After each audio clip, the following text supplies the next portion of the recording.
All right, overnight news now. The man at the center of an Amber Alert from overnight is now behind bars. And the 3 kids that were once missing are now safe. Bernalillo County Sheriff's Office issued an Amber Alert overnight for 11-year-old Michelle Villalobos, 9-year-old Daniel Villalobos, and 3-year-old Amy Villalobos. The 3 were last seen with their dad near Atrisco Vista Road and Central last night.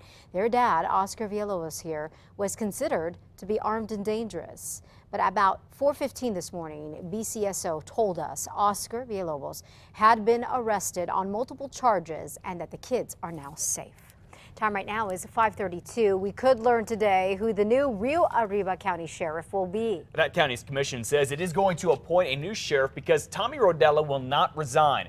Rodella was convicted of civil rights violations and a gun charge on Friday and faces up to 17 years in federal prison. 7 of that is mandatory for the gun charge.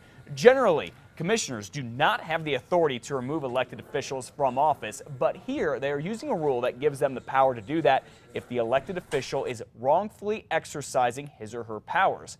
They say Rodella is doing that by refusing to step down. We have to move on. We need a sheriff. We need to make our county safe, and our people, our constituents need to have a sheriff, and they need to know that there'll be one appointed tomorrow. And that would be today. The commission could appoint James Lujan to take over. He beat Rodella in the primary and is running unopposed in the November election. We'll let you know what happens later today. Well, an online magazine wants to know why Albuquerque police officers accused of brutality were allowed to patrol a protest packed with people speaking out against police brutality. The Blot magazine obtained an APD report that lists the names of officers who were assigned to keep an eye on the rally at Roosevelt Park in June. Among them, Officer Catherine Wright, who shot and killed a mentally ill man, and Officer Andrew Shue, who was caught on tape punching a man.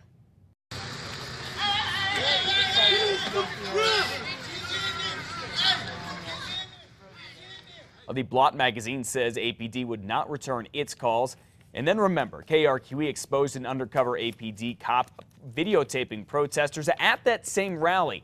The officer keeps his camera on Kenneth Ellis, the father of a man killed by APD and a vocal critic of the department.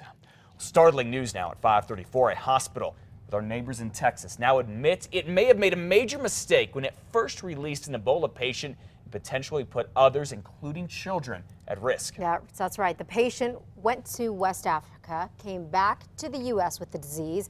He checked himself into a Dallas hospital, but the hospital ended up initially releasing him. Omar Villafranca has more. Some parents in Dallas say they won't send their kids to school today after hearing 5 students in the area are being monitored at home for signs of the Ebola virus. Health officials believe they're among 12 to 18 people who may have had contact with the first patient diagnosed with the disease in the U.S. The students didn't have any symptoms, and so the odds of them passing on any sort of virus is very low. Health officials are also monitoring the Ivy apartment complex. Paramedics transported the patient from an apartment there. He's been identified by CBS Dallas station KTVT as Thomas Eric Duncan. It concerns us what's going on so the kids won't get sick and everybody. Federal health officials are now trying to figure out why the medical staff here at Texas Health initially released the infected patient when he first felt ill. Duncan originally went to the hospital on September 26, complaining of fever and abdominal pains, a week after flying in from Liberia. A nurse reading from an Ebola checklist asked if he had traveled from Africa. He answered yes, but was released anyway. It's a key hallmark of a triage process is where have you been, along with having these symptoms, and how long have they been developing for. Duncan was admitted to Texas Health 2 days later, where he remains in isolation. Omar Villafranca, CBS News, Dallas. CDC experts say they are pretty confident that they have the resources to contain this particular Ebola case. In the meantime, another person is being isolated and treated for Ebola in Honolulu. Time right now is 5:36. A child with the enterovirus has died. A 10-year-old girl out of Rhode Island died as a result of a staph infection that was associated with the respiratory virus. Health officials are saying that it is a rare combination, but it can be deadly. It is the first death connected to the enterovirus D68 to be confirmed. The take-home message, if there is one, is, make sure your kids are washing their hands 5 or 6 times a day. make sure that anybody with asthma has their asthma under good control.